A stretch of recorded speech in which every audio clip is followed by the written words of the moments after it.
காவிரியில் திறக்கப்படுகிற நீர் கடல்ல கலக்க வரைக்கும் அந்த கரையோரமா இருக்கின்ற நகரத்திலிருந்து வெளியேறுகின்ற அசுத்த நீர் சுத்தப்படுத்தி காவிரியில விட வேண்டும் என்ற ஒரு திட்டத்தை தீட்டி விரிவான திட்ட அறிக்கையை மாண்பு பிரதமர் அவர்களுக்கு நான் முதலமைச்சர் இருக்கும்போது கொடுத்து அப்ப கூட்டுக்குழு இந்த மக்களவை மாநில கூட்டுக்குழுல மேதகு ஜனாதிபதி உரையில் அது இடம்பெற செஞ்சோம். நடந்தாய் வாழி காவிரி திட்டம் என்ற ஒரு திட்டத்தை கொண்டு வந்து நடைமுறை செஞ்சோம். அப்ப கூட திமுக அமைச்சர்லாம் கிண்டலும் கேள்வி செஞ்சாங்க. 2 வருஷத்துக்கு முந்தி நான் கேள்வி கேட்டேன். நடந்தாய் வாழி காவிரி திட்டம் இன்றைக்கு மேதகு குடியரசுத் தலைவர்கள் வந்து குடியரசு உரையில் இடம்பெற செஞ்சாங்க. நீங்க ஏன் அதை வலியுறுத்தல? அப்ப சம்பந்தப்பட்ட துறை மந்திரி இதெல்லாம் கொடுப்பாங்க, இதெல்லாம் எங்க செய்ய போறாங்கன்னு இந்த வருஷம் சாங்ஷன் ஆகி 11,500 கோடி சாங்ஷன் ஆயிருக்கு. மத்திய அரசாங்கம், மாநில அரசாங்கம் 40%, மத்திய அரசாங்கம் 60%. முதற்கட்டமா 990 கோடி இந்த ஆண்டு இதற்காக இந்த திட்டத்திற்காக நிதி ஒதுக்கீடு செய்திருக்குது. இன்னைக்கு காவிரி மட்டுமல்ல, பவானி ஆற்றிலிருந்து வெளியேறுகின்ற நீர், நொய்யிலிருந்து வெளியேறுகின்ற நீர், அமராவதி, இன்னும் கிளை நதியிலிருந்து காவிரி ஆற்றில் வந்து கலக்கின்ற நீர்களெல்லாம் சுத்தம் செய்து அந்த நதியில காவிரி நதியில விடுகின்ற பொழுது கடைக்கோட்டி இருக்கின்ற விவசாயி கூட சுத்தமான நீர் கிடைக்கக்கூடிய சூழ்நிலை நாங்கள் உருவாக்கி தந்தோம். அது மட்டும் இல்லாம இந்த பகுதியில் டெல்டா மாவட்டம் மீத்தேன் ஈத்தேன் யார் புரிந்துணர்வு ஒப்பந்தம் போட்டாங்கன்னு தெரியும். நீங்க பல கட்சியில் வந்திருக்கிறீங்க, நான் அரசியல் பேச வரல. ஏன்னா விவசாயி என்பது எல்லா கட்சியிலும் இருக்கிறவங்க, அதுல எந்த மாறுபட்ட கருத்தும் கிடையாது.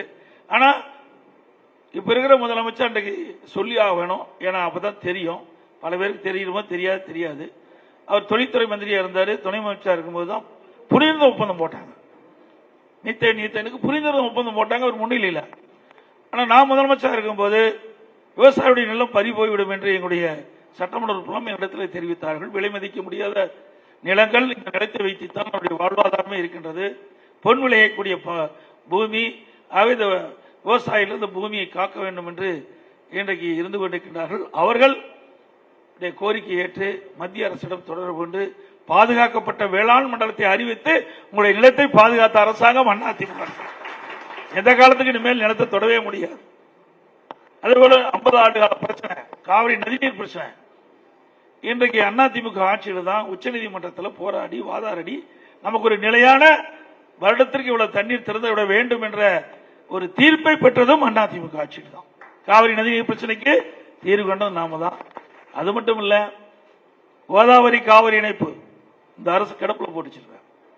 நான் முதலமைச்சர் இருந்த காலத்தில் எங்களுடைய தேர்தல் அறிக்கையிலேயே அதை குறிப்பிட்டிருக்கிறோம். ஆனா திமுக தேர்தல் அறிக்கை குறிப்பிடல.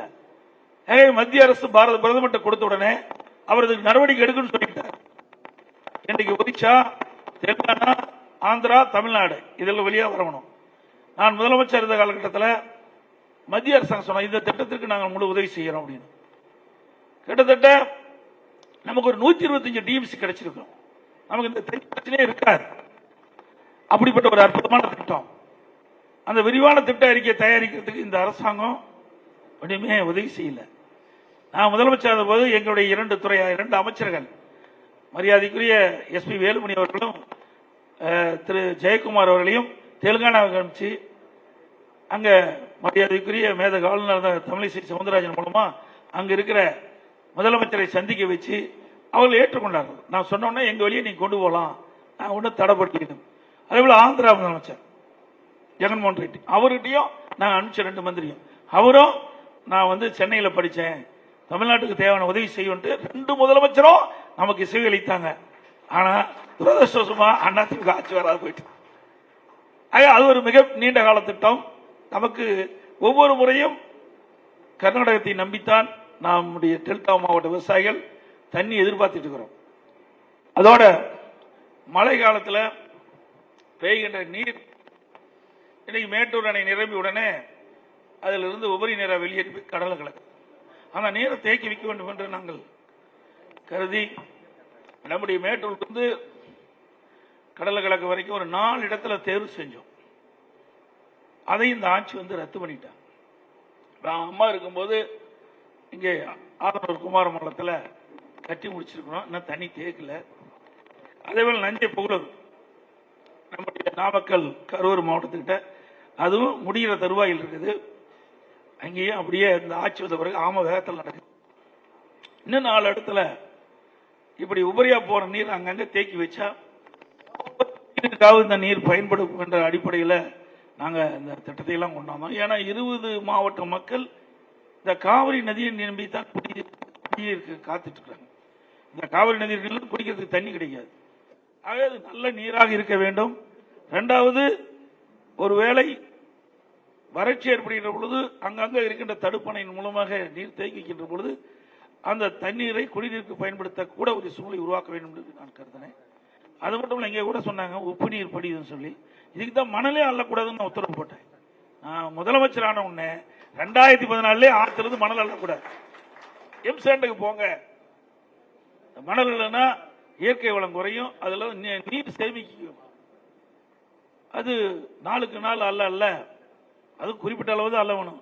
ஆனா விட்டுட்டா யாரும் கண்காணிக்க முடியாது, எல்லாம் பேசலாம், யார் போய் தினமா போய் நின்றுட்டு இருக்க முடியும்.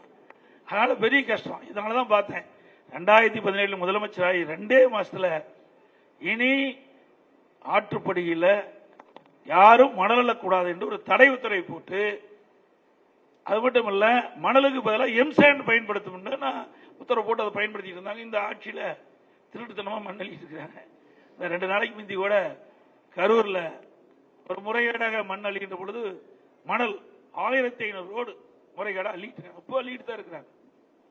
அப்ப அவர் போய் தடுத்து நிறுத்தின ஒருத்தரை அவர் வெட்டி அதே இடத்துல இறந்து போயிட்டார். அப்படி தம்பி தடுக்க போனார். அவர் சீரியஸா இருக்கிறாங்க. அம்மாவையும் அடிச்சு அந்த அம்மாவும் சீரியஸா இருக்கிறாங்க. ஆக இப்படி மணல் கொள்ளை இன்றைக்கு நடந்துகிட்டு இருக்குது. அண்டை மாநிலத்துக்கு மணல் கடத்துறாங்க. அதை பத்தி எல்லாம் இந்த அரசாங்கத்தில் கவலையே இல்லை. அவர்களே அதுக்கு உடந்தையா இருக்குன்னா என்ன பண்ண முடியும்? ஒண்ணுமே செய்ய முடியாது. நாம் எவ்வளவுதான் இயற்கை வளத்தை காப்பாற்ற வேண்டும் என்ற முயற்சியாலும் கூட அரசாங்கம் தான் காப்பாற்ற முடியும், தனி மனிதனால் காப்பாற்ற முடியாது. அப்படி தனிமனிதன் யாராவது காப்பாற்ற முற்பட்டால் இப்படி வெட்டி சாய்க்கிறாங்க.